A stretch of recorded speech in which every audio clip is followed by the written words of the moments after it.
Bismillahirrahmanirrahim. Assalamualaikum warahmatullahi wabarakatuh. Saya Yulia Susilawati dari Konversi akan membahas tentang model pembelajaran Howard Gardner.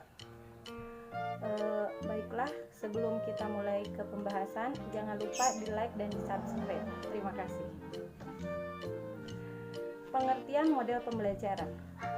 Model pembelajaran adalah suatu pola atau rancangan yang menggambarkan proses perincian dan penciptaan situasi lingkungan yang memungkinkan anak berinteraksi dalam pembelajaran sehingga terjadi perubahan atau perkembangan. Banyak macam-macam kecerdasan menurut Howard Gardner. Yang pertama yaitu kecerdasan linguistik. Kecerdasan linguistik adalah kemampuan untuk menggunakan kata-kata secara efektif, baik secara lisan maupun tulisan.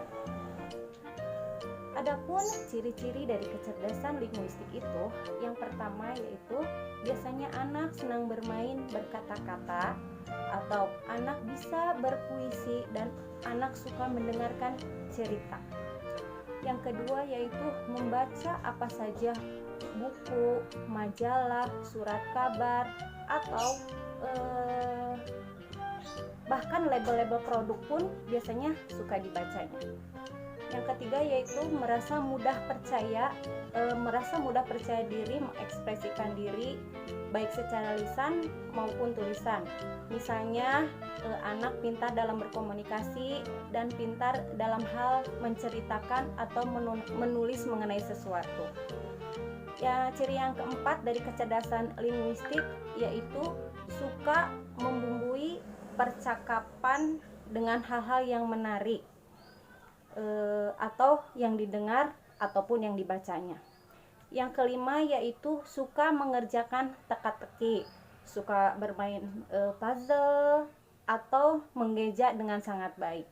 Itu ciri-ciri kecerdasan linguistik. Untuk kedua yaitu kecerdasan logik matematik. Kecerdasan logik matematik ialah kemampuan seseorang dalam memecahkan masalah. Ia mampu memikirkan dan menyusun solusi. Misalnya jalan keluar, dia bisa memecahkan jalan keluar dengan urutan yang logis atau dengan masuk akal. Adapun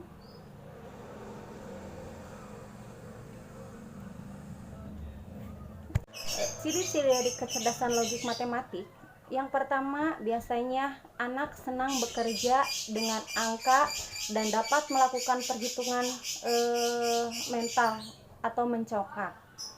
Yang kedua yaitu anak tertarik dengan kemajuan teknologi dan gemar melakukan percobaan untuk melihat cara kerja sesuatu hal.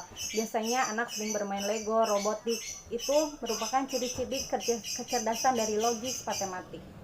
Yang ketiga yaitu anak merasa mudah melakukan perencanaan keuangan, menetapkan target dalam bentuk angka dan bisnis dalam hidup Anda atau hidupnya kelak.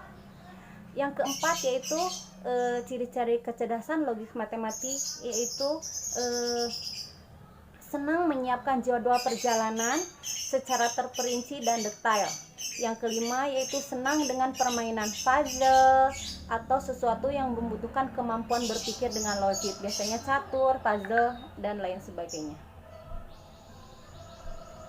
Kecerdasan yang ketiga yaitu kecerdasan visual dan spasial.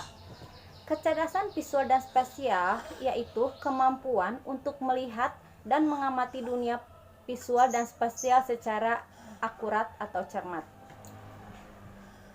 Ciri-ciri kecerdasan visual dan spasial yang pertama yaitu menyukai seni, menikmati lukisan dan patung, memiliki cita rasa yang baik akan warna.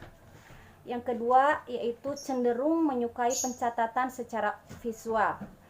Ciri yang ketiga dari visual dan spasial yaitu bisa menulis dengan kamera atau handycam atau mencatat mengenai sesuatu yang dapat menggambar dengan cukup baik. Ciri yang keempat yaitu merasa mudah membaca peta atau melakukan navigasi, memiliki kemampuan mengerti arah yang baik. Biasanya bisa melihat arah atau kompas. Yang kelima yaitu menikmati permainan puzzle. Yang keempat yaitu kecerdasan musik. Kecerdasan musik adalah kemampuan untuk menikmati, mengamati, membedakan, mengarang, membentuk, dan mengekspresikan bentuk-bentuk musik. Kecerdasan ini meliputi kepekaan terhadap ritme, melodi, dan timbre dari musik yang didengar. Yang lima yaitu kecerdasan interpersonal. Kecerdasan interpersonal ialah kemampuan untuk mengamati dan mengerti maksud, motivasi, dan perasaan orang lain.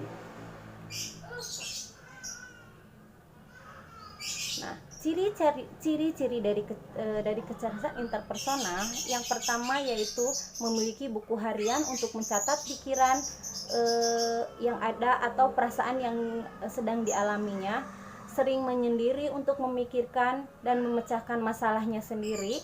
Yang ketiga yaitu menetapkan tujuan.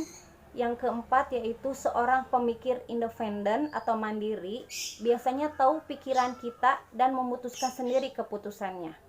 Yang kelima yaitu mempunyai hobi atau kesenangan yang bersifat pribadi yang tidak banyak dibagikan atau diungkapkan kepada orang lain. Jadi lebih anak yang kependiam atau tidak mau mengekspos dirinya.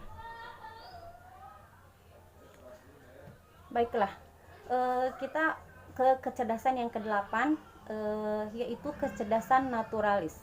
Kecerdasan naturalis adalah kemampuan untuk mengenali, membedakan, mengungkapkan, dan membuat kategori terhadap apa yang dijumpai dalam maupun lingkungan, di alam maupun di lingkungan. Ciri-ciri kecerdasan naturalis, yang pertama, senang memelihara atau menyukai hewan. Yang kedua, dapat mengenal dan membedakan nama berbagai jenis pohon, bunga, dan tanaman. Yang ketiga, tertarik dan memiliki pengetahuan yang cukup mengenai bagaimana tubuh bekerja, di mana letak organ tubuh yang penting, dan mengerti akan kesehatan. Yang keempat, tahu jalur jalan setapak, sarang burung, dan hewan liar lainnya saat Anda berjalan di alam dan bisa membaca cuaca. Yang kelima yaitu dapat membayangkan diri sebagai seorang petani atau mungkin yang suka memancing. Itu ciri kecerdasan naturalis. Baik, untuk selanjutnya yaitu kecerdasan naturalis. Kecerdasan naturalis adalah kemampuan untuk mengenali, membedakan, mengungkapkan, dan membuat kategori terhadap apa yang dijumpai di alam maupun lingkungan.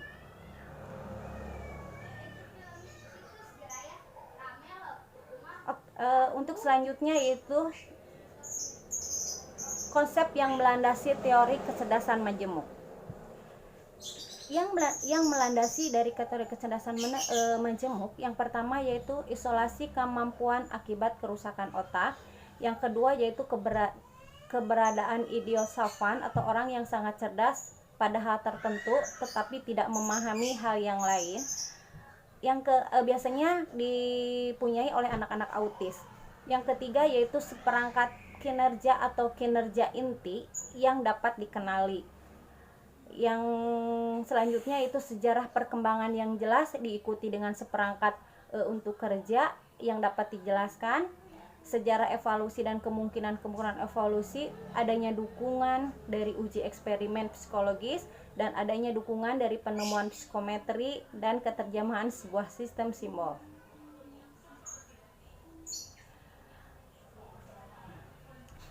Kelebihan dari teori kecerdasan Howard Gardner, yang pertama yaitu pembelajaran dapat lebih fokus terhadap suatu kecenderungan kecerdasan dan punya hasil yang optimal.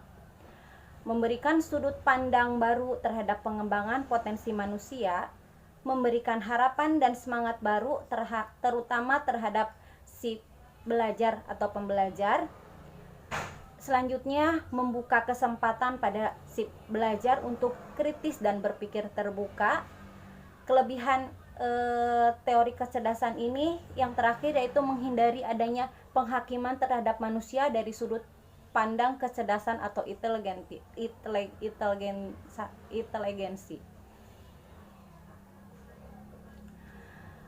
Kelemahan-kelemahan dari kecerdasan Howard Gardner yang pertama yaitu memiliki kontroversi, terutama dalam pandangan ahli psikologi tradisional, antara lain mencampur adukan pengertian kecerdasan, keterampilan, dan bakat. Yang kedua yaitu bersifat personal atau individual, sehingga teori ini lebih efektif digunakan untuk mengembangkan pembelajaran orang per orang daripada mengembangkan pembelajaran massa atau klasikal. Yang ketiga yaitu membutuhkan loyalitas yang lengkap, sehingga membutuhkan biaya besar untuk operasional klasikal atau massal. Yang terakhir yaitu tenaga kependidikan di Indonesia belum sepenuhnya siap melaksanakan teori ini dalam praktek di dalam kelas K12 ataupun juga pembelajaran yang melibatkan pembelajar dewasa, karena sudut pandang kebanyakan orang masih sudut pandang tradisional. Penerapan dalam pembelajaran metode ini yaitu 1. Orientasi kurikulum. Kompetensi merupakan pengetahuan, keterampilan, dan nilai dasar yang relevasikan dalam kebiasaan berpikir dan bertindak.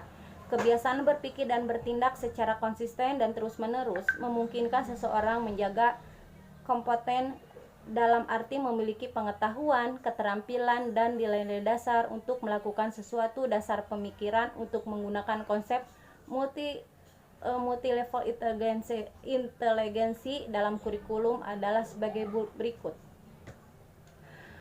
Multi-level inteligensi berkenaan dengan kemampuan peserta didik dalam melakukan sesuatu dalam berbagai konteks.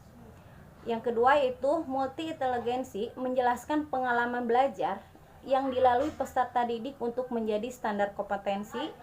Yang ketiga yaitu multiple inteligensi merupakan hasil belajar learning yang menjelaskan hal-hal yang kemampuan peserta didik melakukan sesuatu harus didefinisi secara jelas dan luas dalam suatu standar yang dapat dicapai melalui kinerja yang dapat diukur.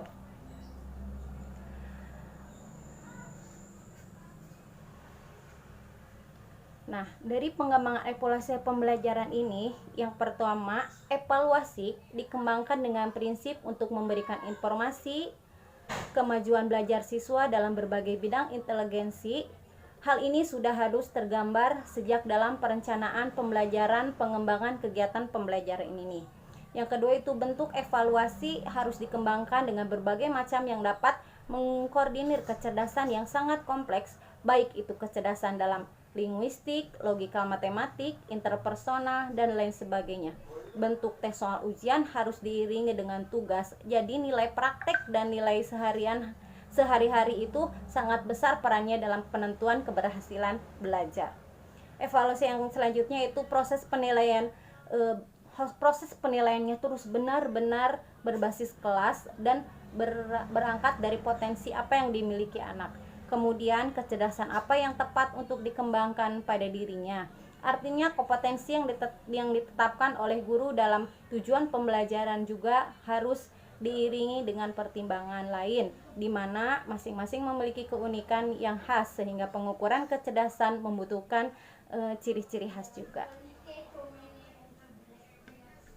Baiklah, itu mungkin presentasi tentang model pembelajar ini. Mudah-mudahan dapat diterima. Terima kasih. Assalamualaikum warahmatullahi wabarakatuh.